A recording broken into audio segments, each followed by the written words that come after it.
आपने यकीनन इंशाअल्लाह अल्लाह ताला आपकी मदद करेंगे।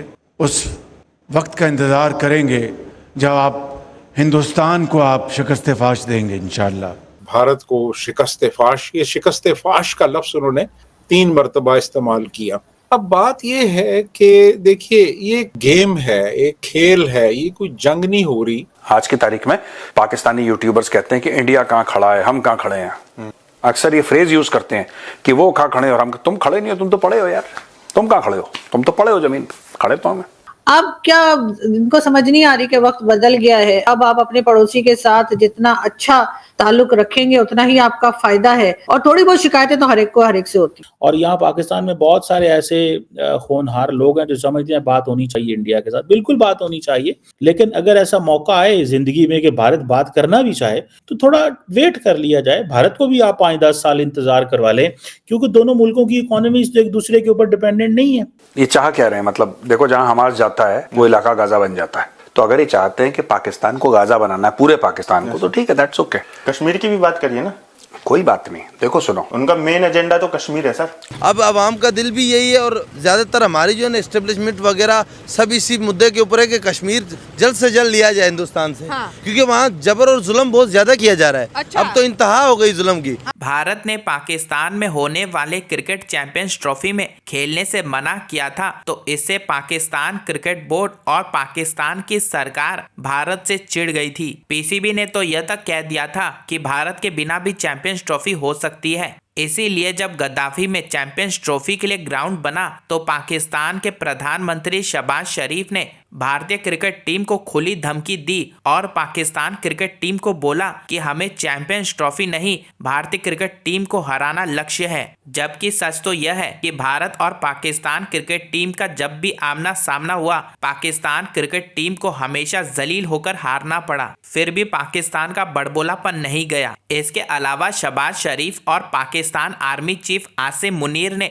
कश्मीर को लेकर कहा कि अगर कश्मीर के लिए पाकिस्तान को 10 बार और जंग लड़ना पड़ा तो पाकिस्तान जंग लड़ने के लिए तैयार है। जो यह बात साबित करता है कि 4 बार जंग हारने के बाद भी पाकिस्तान का दिमाग सही नहीं हुआ।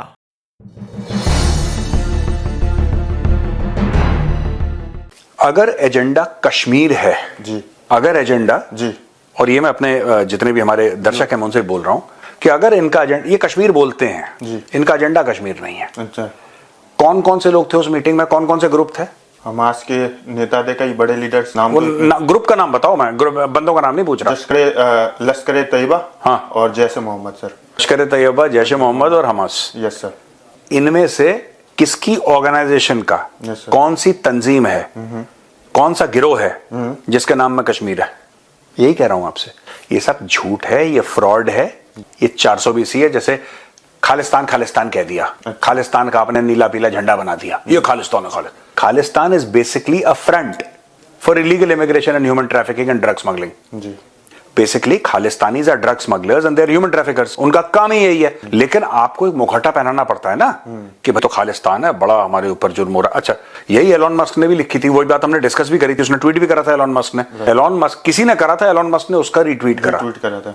वही चीज है। ये जितने भी लोग हैं खालिस्तानी जो कहते हैं कि यहां पे हमारे साथ बड़ा जुल्म हुआ, भाई मोदी ने बड़ा जुल्म करा है, ये मोदी के आने से पहले नरेंद्र मोदी जी तो बने हैं प्रधानमंत्री 2014 में, एम आई राइट? 2014 में बने हैं। उनके पहले कोई भी सो कॉल्ड खालिस्तानी विचारधारा वाला कनाडा नहीं गया? गया होगा, सर, बिल्कुल थोक के हिसाब से गए हैं, बिल्कुल। पहली बात। दूसरी चीज, मैं एक बात जानना चाह रहा हूं यार कि ये जो पूरी बात कहते हैं ना जी, ये कुछ नहीं है, ये एक मुखौटा है इलीगल इमिग्रेशन का। सबसे बड़ा इनके 2 बड़े धंधे हैं, और भी हैं बट मुख्य तौर पे खालिस्तानियों के 2 धंधे हैं। इलीगल इमिग्रेशन, ठीक है, कबूतरबाजी, ठीक है, डंकी मार के ये सब करवाना, पहली चीज। और दूसरी चीज इनका बड़ा है drug smuggling and distribution. These are the 2, और उनको उसके लिए मुखौटा चाहिए। अब मैं आता हूं आपके हमास पे और लश्कर तैयबा और जैश मोहम्मद। ये कश्मीर वश्मीर का मामला है नहीं। अच्छा, कश्मीर इनका मुखौटा है, ठीक है। Their aim is that anybody who does not belong to the same religion as them, अगर ये कहते हैं कि जो गैर मुस्लिम है उसको जिंदा रहने की इजाजत नहीं है, वो वाजिबुल कत्ल है। अच्छा, हाँ, that is the whole thing. वरना आप एक बात बताओ, छोटी सी बात जी, ठीक है, आप बेंगलोर में रामेश्वरम कैफे में क्यों कर रहे हो? वहां पे तो कोई कश्मीर नहीं है। आप बेंगलोर में रामेश्वरम कैफे पे ब्लास्ट कर रहे हो। जी, आप 26-11 कर रहे हो, वो तो कश्मीर नहीं है, है ना? यही चीज है कि ये पूरा का पूरा जो सेटअप है, आपको ये दिखाने के लिए कि ये अधिकार की लड़ाई है, आपको ये दिखाने के लिए कि हक की लड़ाई है। तो हक की लड़ाई के लिए आपको डेफिनेशन देना पड़ेगा ना, कौन सा हक भाई? तुम कौन से हक की बात कर रहे हो? अगर इनको कश्मीर से इतनी मोहब्बत होती तो जो कश्मीर इनके कब्जे में है, राइट, पाकिस्तान ऑक्यूपाइड कश्मीर, वहां पे ढंग की सड़क बना देते, चाइनीज से भीख मांग के बना देते। एक beg the Chinese, beg the Arab, begging में तो इनकी कौम तेज है, पाकिस्तानी कौम। होते हुए देखा ही नहीं हमने। इनका ढंग का अस्पताल नहीं है, ढंग का बस स्टैंड नहीं है, एयरपोर्ट तो छोड़ दो, ठीक है, ढंग का रेलवे स्टेशन नहीं है, ढंग का कुछ भी नहीं है वहां पे। सौतेला बर्ताव उनके साथ, सारा का सारा पैसा पाकिस्तानी पंजाब में लग रहा है, ठीक है, वो भी लाहौर और 2-4 और बड़े बड़े 5 बड़े पंजाब के शहरों में, और कहीं कोई इन्वेस्टमेंट नहीं है, कुछ नहीं है, बिजली नहीं आती इनके यहाँ, लोग सड़क पे आ गए, कश्मीर कश्मीर कश्मीर कश्मीर कर रहे हैं। इन्होंने क्या हासिल कर लिया कश्मीर के नाम पे? एक बात ये बता दो, 78 साल में, 78 साल कम नहीं होते, यही अगर ये लोग अकलमंद होते ना, अकलमंद हो, इनकी थोड़ी सी बुद्धि होती इनमें, तो ये लोग अलग तरीके से अपने मुल्क को ले जाते हैं। आज की तारीख में पाकिस्तानी यूट्यूबर्स कहते हैं कि इंडिया कहां खड़ा है, हम कहां खड़े हैं।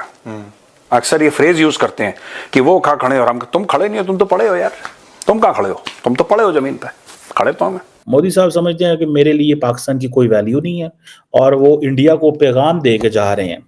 ये 4-5 साल तो जो 4.5 साल वो पावर में हैं, वो अगले भी 4 साल 5 साल, दुनिया को जितने 5 साल ये हैं, वो अगले भी, वो कहते हैं 15 साल मैंने ब्लॉक कर दिया पाकिस्तान के साथ बात। चाहिए एक वक्त होता था कि मुझे ऐसे लगता था कि शायद पाकिस्तान जो है ना, इंटरनेशनल कम्युनिटी को बार बार बता रहा है कि हम तो भारत से बात करना चाहते हैं, वो ही नहीं करना चाह रहे, एक मैसेजिंग कर रहे थे। अब इंटरनेशनल कम्युनिटी भी भारत के साथ खड़ी हुई है, वो कह रही ठीक है, नहीं बात करना चाह रहे तो आप चुप करके वेट करें, उनका इंतजार करें जब तक है। तो मैं समझता हूँ कि हम तो बात करना चाहते हैं, अगर वो समझते हैं कि हमारे 15 साल निकल सकते हैं पाकिस्तान के बगैर, तो ठीक है। अगर पिछले 60-70 साल गुजर गए और ये 15 साल भी, तो पाकिस्तान भी अगले 15 साल गुजार ले। अगर कोई और हुकूमत आती है वो भी नहीं चलना चाहती, बताएं कैसे बात करें? अगर वो बात नहीं करना चाहते, वो तो क्रिकेट टीम नहीं भेजना चाह रहे, फिर कैसे बात करें?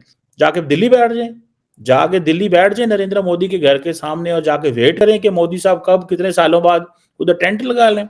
इंडिया जो चाहता है ना, इंडिया चाहता है कि पाकिस्तान को बेसिकली आप महसूस कराएं कि आप कुछ नहीं है हमारे सामने, आपकी कोई वैल्यू नहीं है, आपको हम जैसे मर्जी ट्रीट करें।